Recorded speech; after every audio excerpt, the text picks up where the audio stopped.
নমস্কার সবাইকে, কেমন আছেন বলুন। আজ শেয়ার করব বিএডে পড়া চলাকালীন আমার অভিজ্ঞতা এবং ইন্টার্নশিপ চলাকালীন আমার অভিজ্ঞতা আর বিএডের কিছু অজানা তথ্য, যেটা বিএড না করলে একদমই জানতে পারবেন। প্রথমেই প্রশ্ন থাকবে আপনাদের মনে যে বিএড কোর্সটা ক বছরের আর আমি কোন পড়াশোনার পর বিএডটা করতে পারবো। বিএড কোর্সটা আমাদের 2 বছরের আর এটা আমি গ্র্যাজুয়েশন করার পরই করতে পারবো। হয় সেটা আমি অনার্স নিয়ে পড়ছি কিংবা পাশে পড়ছি, আমি গ্র্যাজুয়েশন কমপ্লিট হওয়ার পরই বিএডটা করতে পারবো। এবার তোমাদের মনে প্রশ্ন আসতেই পারে যে এটা কি সেমিস্টার ওয়াইজ? একদমই। এটা কিন্তু যেহেতু 2 বছর তাই 4টে সেমিস্টার থাকে, 6 মাস অন্তর অন্তর 4টে করে সেমিস্টার হয়। এবার তোমাদের প্রশ্ন থাকতে পারে যে স্কুল ইন্টার্নশিপটা আমরা কবে যাব বা ইন্টার্নশিপে আমরা কবে যাব। ফার্স্ট সেমিস্টারে আমাদের ইন্টার্নশিপ হবে না। ফার্স্ট সেমিস্টারে আমাদের একটু মনোযোগ দিয়ে পড়াশোনা করতে হবে আর কিছু প্র্যাকটিকাম আছে তো সেগুলোকে লিখতে হবে। এরপর সেকেন্ড সেমিস্টারে আমাদের 15 দিন মতো স্কুল অবজারভেশন থাকে, 15 থেকে 20 দিন মতো।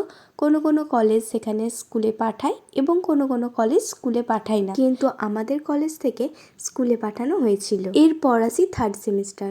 থার্ড সেমিস্টারের প্রায় বেশিরভাগ সময়টাই আমাদের স্কুলে কাটাতে হয়। তখন আমরা আর কলেজ যাব না, তখন আমরা আর ছাত্রছাত্রী হিসাবে গণ্য হব না, তখন আমরা হয়ে যাব সেই স্কুলের টিচার, যে স্কুলে আমাদের কলেজ থেকে পাঠানো হবে। এই সময়টা প্রায় 1.5 থেকে 2 মাস আমাদের স্কুলে সময় কাটাতে হবে এবং বেশ দায়িত্ব সহকারে চার্ট মডেল নিয়ে স্কুলে পড়াতে হবে। আর ছাত্রছাত্রীরাও তোমাদের বেশ স্যার ম্যাম করে সম্বোধন করবে, তোমাদের খুব ভালো লাগবে। তুমি কতটা ভালোভাবে পড়াচ্ছ সেটা দেখার জন্যেও মাঝে মাঝে তোমার কলেজ থেকে স্যার ম্যামরা আসতে পারেন। আর এই থার্ড সেমিস্টারেই খুব বেশি চাপ থাকে। পরীক্ষা তোমাকে একটা সাবজেক্টের উপর, যেরকম তোমার মেথড সাবজেক্ট যেটা, সেটাকে নিয়েই তোমাকে এগোতে হবে, কিন্তু সেটাকে নিয়েই তোমাকে পরীক্ষা দিতে হবে। কিন্তু এখানে লেখাটা একটু বেশি, যেরকম প্র্যাকটিকাম লেখাটা অনেকটাই বেশি। এখানে 61টা এলডি করতে হবে, লার্নিং ডিজাইন করতে হবে আর তার সঙ্গে 20টা মতো চার্ট মডেল এসব বানাতে হবে। আর এছাড়াও আরও 2টো এলডি বানিয়ে রাখতে হবে, যেগুলো বিভিন্ন রকম পারপাসে লাগবে। এছাড়াও আরও কিছু প্র্যাকটিকাম তোমাদের লিখতে হবে।